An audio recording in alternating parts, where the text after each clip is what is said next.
O abandono envolve a rejeição. Então, a rejeição vem impactando várias crianças de adulto, né?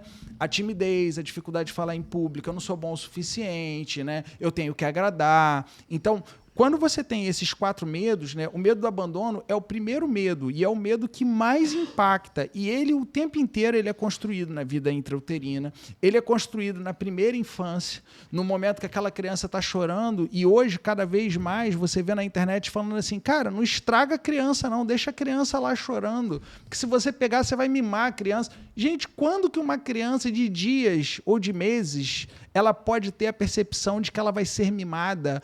Quando que você vai olhar para aquela criança e falar que ela vai ser mimada? Ela nem formou a personalidade. Ela é uma criança com um corpo físico precisando de ajuda, né? Mas não é essa percepção que a gente às vezes tem na nossa vida. Então, quando você tem essa questão da rejeição, você tem a primeira infância e você tem a construção ali da personalidade. E nessa construção de personalidade, quando você tem esse abandono, automaticamente isso vai resvalar no comportamento do adulto. Porque quando você pensa hoje, né, a questão de todo mundo falar, eu vou empreender, né, eu vou fazer acontecer, eu vou ganhar dinheiro, né, você precisa de algum tipo de competência que você tem que bater no peito e falar, cara, eu confio em mim. Mas como é que você vai confiar em você se você acredita que você tem que agradar todo mundo? Se você tem que agradar todo mundo, você não está se reconhecendo. Você está olhando para fora, você não está olhando para dentro. Aí vem a outra questão, que é a seguinte, tá, eu consigo entender que eu quero empreender, mas, cara, eu não consigo ir além, né? Então, eu tenho que ter o apoio de todo mundo para ir além. E aí vem o que você me perguntou, né? E para a gente concluir, a gente tem que entender o seguinte, lidar com o medo do abandono não é o que aconteceu, é como que eu olho para o que aconteceu. Então, eu vou explicar através de exemplos. Aquela criança que poderia ter sido abortada, por exemplo, porque ela não era desejada, isso já aconteceu, você não tem como mudar isso. A mãe tomou um remédio ou aconteceu alguma coisa, você não tem como mudar.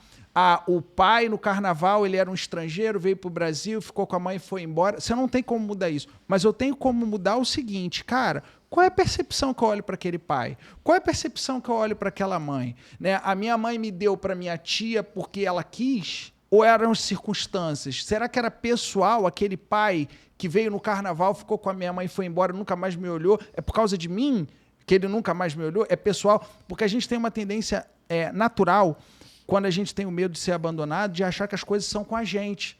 E, na verdade, às vezes, as coisas são com as circunstâncias que estavam acontecendo. Perfeito. Então, a partir desse novo significado, é que a pessoa consegue sair, às vezes, dessa lamentação que você falou. Meu pai não me apoia, os meus amigos não me apoiam.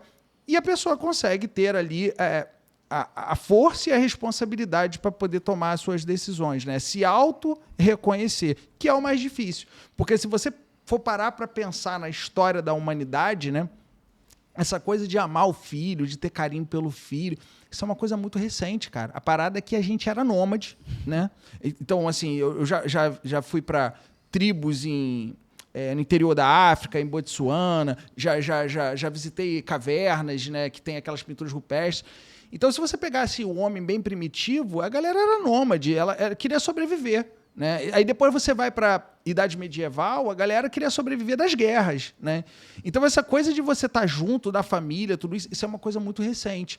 Então se você pensar, né, que a gente acessa sempre um inconsciente da própria humanidade, né, que o Jung vai chamar isso de inconsciente coletivo, a gente está sempre lutando pela sobrevivência.